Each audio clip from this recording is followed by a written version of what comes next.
He tohu whakahirahira, he whakanui ana I ngā whakapaunga kaha kia toetu, tō tātou reo, me a tātou tikanga Māori ki Rangiata. No mātou te honore nui, kua whakawhiwhia kia mātou, tēnei tohu I tēnei tau.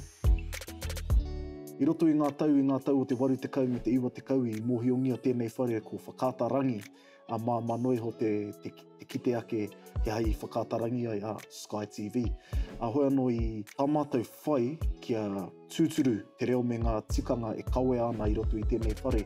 I toro atu mātou kia pānia papa me te heke tū Blake no Rāua, te whakaaro nui kia tapa tēnei ingoa Rangiata ki runga I a mātou. Tā mātou rautaki e whai wāhi ai te ao Māori ki ngā whakahairetanga katoa o Rangiata ko kia rere.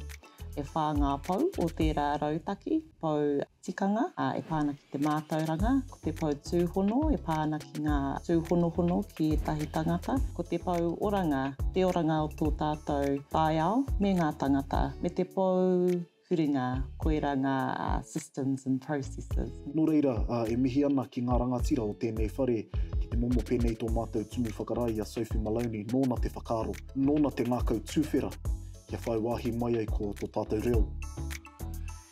Hau te rongo mō tā mātou mahi I te ipuwhutu poro o te ao I tērā tau. Ka mihi ake rā ki ngā waku tuakana te aorere pēwhairangi me tūma māo harawira. Nō rāua ngā reo I pāororo ki ngā pauaka whakāta o ngā kāinga Māori.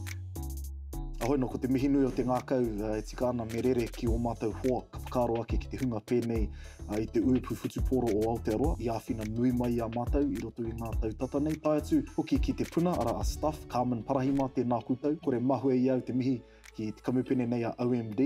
E tino hoa tērā I roto I ngā tauna me o mātou hoa maurea. I āwhina nui mai I roto I ngā tini kaupapa a te hau o Rangiata o tira a Rangiata whānui tonu I roto I ngā tau tata nei no reira ke ngā tini hoa mauro o tēnā koutou, tēnā koutou, tēnā koutou katoa.